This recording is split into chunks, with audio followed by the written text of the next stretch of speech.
बिस्मिल्लाहिर्रहमानिर्रहीम अस्सलामुअलैकुम रहमतुल्लाह। इस्लामाबाद हाई कोर्ट के अंदर फुल कोर्ट इजलास बुलाया गया। इस्लामाबाद हाई कोर्ट के चीफ जस्टिस सरफराज डोगर की सरबराही में ये इस बात का इसने तयन करना था, इस इजलास से इस बात का तयन होना था पाकिस्तान के अंदर आइन और कानून की हुक्मरानी होगी या फिर गवर्नमेंट की जानिब से जो भी हुक्म आएगा उसकी हुक्मरानी होगी। तो ये इस बात का तयन होना था, लेकिन इस इजलास से पहले ही दो अहम तरीन जजेस की जानिब से, जिसके अंदर जस्टिस सरदार इसहाक ख़ान और जस्टिस जो बाबर सत्तार है, उनकी जानिब से chief justice Islamabad high court के नाम दो अहम तरीन खतूत का लिखना, मंदरयाम पर आना और उसके ऊपर बात होना, उसने तहलका मचा दिया। और जो इजलास होना था वो सारा का सारा वो तो साइड लाइन हो गया, वो तो सारा का सारा फारिग हो गया। ये जो दो ख़त सामने आए जिसमें इन लोगों ने पाकिस्तान में आइन और कानून की बात की, पाकिस्तान के अंदर इन लोगों ने आइन और कानून की हुक्मरानी की बात की। अब ये जो ख़त सामने आए ये बड़ी डिटेल किस्म की, इसके अंदर सारी की सारी तफसीलात बयान की गई है, डिटेल के साथ तमाम तर वाक़यात, तमाम तर मामलात, किस तरह से इंटरफेरेंस होती है, किस तरह से यहाँ पर मैनेजमेंट होती है, किस तरह से यहाँ पर केसेस को इधर उधर किया जाता है, ये तमाम तर चीज़ें इसके अंदर बता दी गई। सबसे पहले जो बहुत बड़ा नुक्ता उठाया गया वो chief justice Islamabad high court की तैनाती, बजाते खुद एक बहुत बड़ा क्वेश्चन मार्क उनके ऊपर। और ये क्वेश्चन मार्क ये है कि chief justice Islamabad high court justice Sarfaraz Dogar को जिस तरीके से लाहौर से दो तीन उनके ऊपर असल में उनकी प्रमोशन के ऊपर, उनकी साथ के ऊपर सवालात हैं। इमरान खान तो पहले ही इनके बारे में बता चुका है, 3 जजेस के बारे में इमरान खान ने प्रेडिक्शन दी थी, 3 जजेस के बारे में, एक काजी फाइज ईसा के मतलब, दूसरा chief justice Islamabad high court के मतलब, और इससे जो पहले का चीफ जस्टिस था उसके बारे में इमरान खान ने बता दिया था कि ये 3 ऐसे लोग हैं अदलिया के अंदर जिनको सिर्फ़ और सिर्फ पीटीआई को टारगेट करने के लिए बैठाया गया है, और ये वक्त ने साबित किया, इसमें कोई शक नहीं है।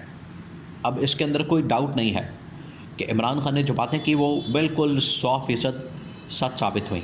इमरान खान ने बता दिया था कि ये 3 जजेस सिर्फ इस मकसद के लिए तैनात किए गए हैं, 3 जजेस को इसलिए ला के बिठा दिया गया है ताकि ये पीटीआई और इमरान खान के ख़िलाफ़ इक़दाम कर सकें, फ़ैसले कर सकें और इनके ज़रिए से पीटीआई को टारगेट किया जाए।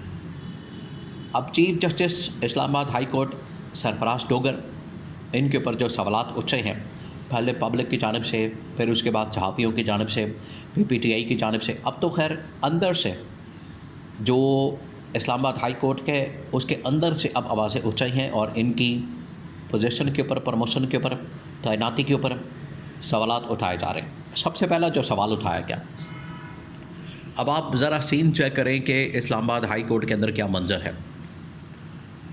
ये है मुल्क की अदलिया का हाल। जो अदलिया जिसका काम है, ज़िम्मेदारी है कि वो आम आदमी को इंसाफ दे, आवाम को इंसाफ दे। लोग अगर वहाँ पर इंसाफ लेने के लिए आते हैं तो उनको इंसाफ फराहम किया जाए, उनको जस्टिस दिया जाए, बजाय इसके कि वहाँ पर जस्टिस उनको फराहम किया जाए, उनको इंसाफ फराहम किया जाए, उनके साथ इंसाफ किया जाए। वहाँ पर ये अपनी तैनातियाँ, प्रमोशनें और अगर कोई 10वें नंबर के ऊपर है, 12वें नंबर के ऊपर है, तो उसको चीफ जस्टिस बना दिया जाए। यानी यहाँ पर अगर इंसाफ का कत्ल हो रहा है तो ये किस तरीके से इंसाफ फराहम कर सकते हैं। तो सबसे पहला जो नुक्ता उठाया गया है इन 2 खतूत के अंदर, जो ये 2 जजेस की जानिब से खतूत लिखे गए हैं, जस्टिस सरदार इसहाक ख़ान और जस्टिस बाबर सत्तार की जानिब से, उन्होंने कहा कि आपकी तैनाती बतौर चीफ जस्टिस तो बनती नहीं, आइन और कानून से ये साबित ही नहीं होती। उन्होंने तो जड़ से ही ये प्रमोशन और तैनाती फारिग कर दी, ख़त्म कर दी, कि जड़ से ही इसका वजूद नहीं है। ये जिस तरीके से ला के इनको बैठा दिया गया, इनको ला के इस सीट के ऊपर प्रमोट कर दिया गया, कहाँ इनका नंबर जो है वो 14वें नंबर का ये जज थे और कहाँ इनका नंबर और कहाँ ये ला के नंबर 1 पोजीशन के ऊपर इनको चीफ जस्टिस लगा दिया गया। सेकंड, फिर उन लोगों ने जो बात की वो वही जो आज से तकरीबन कुछ 2 साल पहले 6 जजेस की जानिब से ख़त लिखा गया, जिसके अंदर ये 2 जजेस पे शामिल थे कि हमें किस तरीके से गवर्नमेंट की जानिब से या इस्टेब्लिशमेंट की जानिब से या मुख्तलिफ एजेंसियों की जानिब से प्रेशराइज़ किया जाता है, अंडर प्रेशर किया जाता है इमरान खान के जब भी मुकदमात लगते हैं। तो एक बार फिर से इन लोगों ने इस चीज़ को हाईलाइट किया, पॉइंट आउट किया। इन्होंने बताया कि जब भी हम इमरान खान के मुकदमात को यहाँ पर चलाते हैं, उनकी समाअत करते हैं, उनके ऊपर बात करते हैं, तो हमारे ऊपर एक बार फिर से प्रेशर आता है, हमारे ऊपर दबाव आता है, हमें अंडर प्रेशर किया जाता है और हमें अंडर प्रेशर लाने की कोशिश की जाती है। तो आज एक बार फिर से ये फुल कोर्ट के अंदर तो बाकायदा तौर पर अब ये मामला डिस्कस हो गया है।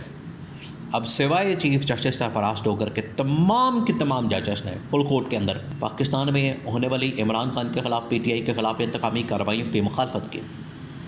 उन्होंने कहा कि हम क्यों अदलिया जो है वो अपना कंधा फराहम करे और इसके कंधे के ऊपर रख के बंदूक चलाई जाए। और किसके ख़िलाफ़ चलाई जा रही है? इमरान खान के ख़िलाफ़ और PTI के ख़िलाफ़। उन्होंने कहा कि हमें किसी सूरत भी ये कंधा फराहम नहीं करना चाहिए किसी भी इदारे को, हुकूमत को, इस्टेब्लिशमेंट को या किसी और को।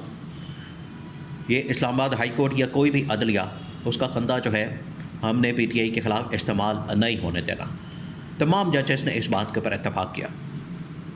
पहले खतूत का मंतराम पर आना, फिर उसके बाद फुल कोर्ट की मीटिंग होना, फुल कोर्ट के अंदर जो है तमाम जजेस ने उन्होंने कहा कि ये अब सुप्रीम कोर्ट के ऊपर भी ज़िम्मेदारी बनती है। उन्होंने फिर रेफरेंस दिया इस फैसले का कि आज अगर मखसूस नशिस्तों के ऊपर फैसले के ऊपर अमल दरामद हो जाए, आज अगर इमरान खान की ज़मानत के ऊपर अमल दरामद हो जाए जो 9 मई के मुकदमात में इमरान खान को मिली है, तो आप यकीन करें कि मुल्क के अंदर सही मानों में आइन और कानून की हुक्मरानी हो जाए और मुल्क के अंदर अदलिया की आज़ादी और बहाली हो जाए। लेकिन नहीं हो रहा।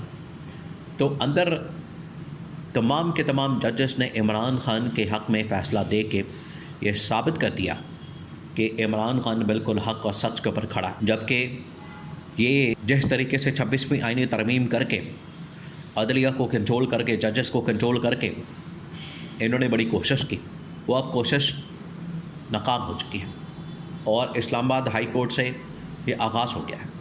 अब सुप्रीम कोर्ट ऑफ पाकिस्तान से भी आखिरकार जजेस जो हैं वो सामने आ रहे हैं, जो कि इजहार कर रहे हैं कि हमें आइन और कानून के साथ फ़ैसले करने चाहिए।